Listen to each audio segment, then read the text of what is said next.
नोएडा के सेक्टर 63 में नकली सप्लीमेंट बनाने का गोरख धंधा चल रहा था जी ब्लॉक के 86 नंबर मकान के अंदर। और इस वक्त हम लोग यहीं पर मौजूद हैं जहां पर यह फैक्ट्री लगाई गई थी। नकली सप्लीमेंट बनाने का काम किया जाता था और उसके कई दुष्प्रभाव भी लोगों पर देखने को मिले, जिसके बाद पुलिस ने शिकायत दर्ज करके छानबीन शुरू की। और उसके बाद जब यहां पर रेड की गई तो यहीं के बेसमेंट में ये गोरख धंधा चलाया जा रहा था। आपको सामने ये जो हम दरवाजा दिखा रहे हैं, यहीं से बेसमेंट को रास्ता जाता है और इसी के अंदर वो फैक्ट्री चल रही थी जहां पर भारी मात्रा में नकली सप्लीमेंट बरामद किए गए। 3 आरोपियों को गिरफ्तार किया गया है और उन्होंने इस बात को स्वीकारा है कि वो नकली सप्लीमेंट बनाकर ऑनलाइन और ऑफलाइन बेचते थे। जिम जाने वालों के लिए यह सावधान करने वाली खबर है कि क्या वो नकली सप्लीमेंट का सेवन कर अपने सेहत को बेहतर बनाने से ज्यादा खराब कर रहे हैं। और यही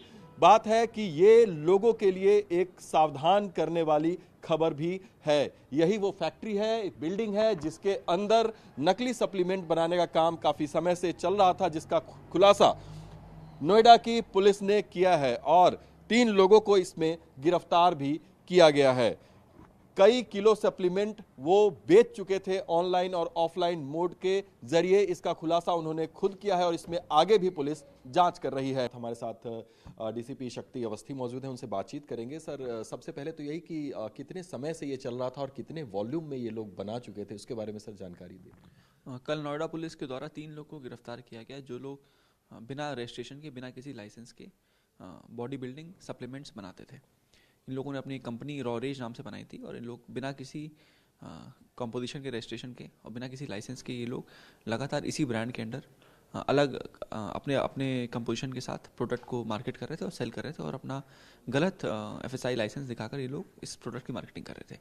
इसमें 3 लोगों को गिरफ्तार किया गया और इनके पास लगभग 50 लाख का सामान अराउंड सीज हुआ है।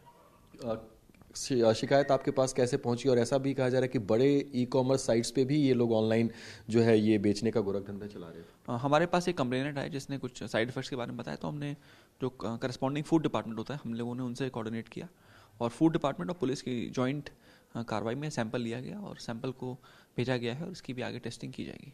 कितने समय से ये लोग ये नकली सप्लीमेंट बनाने का काम कर रहे थे? क्योंकि अभी तक ऐसा माना जा रहा है कि सैकड़ों लोग इनके नकली सप्लीमेंट्स का सेवन कर चुके होंगे। यहाँ पे हमारे थाना सेक्टर 63 के अंतर्गत ही अभी 10-15 दिन पहले ही यहाँ पे आए थे। उसके पहले लोग अन्य जगह थे और ये लोग इसके पहले कुछ अन्य प्रोटीन कंपनियों में भी ये लोग नौकरी कर रहे थे।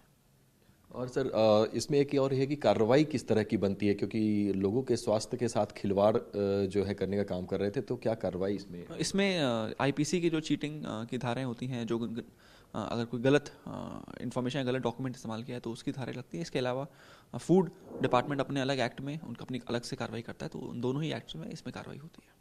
जो कंप्लेनेंट थे उन्होंने किस तरह की शिकायत दी कि क्या चेंजेस उनके उसमें आए, उसके सप्लीमेंट का मतलब सेवन करने के बाद?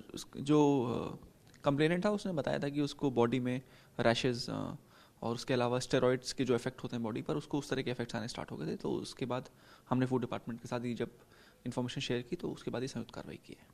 धन्यवाद हमसे बातचीत करने के लिए। तो तमाम डिटेल्स बता रहे थे डीसीपी, और जो भी कार्रवाई कानूनी है वो इस पूरे मामले में की जा रही है। लेकिन सावधान होने वाली खबर सभी जिम जाने वाले लोगों के लिए और खासकर सप्लीमेंट का इस्तेमाल करने वाले लोगों के लिए भी है कि क्या आपका जो सप्लीमेंट है जिसका आप इस्तेमाल कर रहे हैं वो असली है या नकली, ये जानना बहुत ज़रूरी हो जाता है। TV9 भारतवर्ष के लिए सुनील के साथ नोएडा से मैं अभिजीत ठाकुर।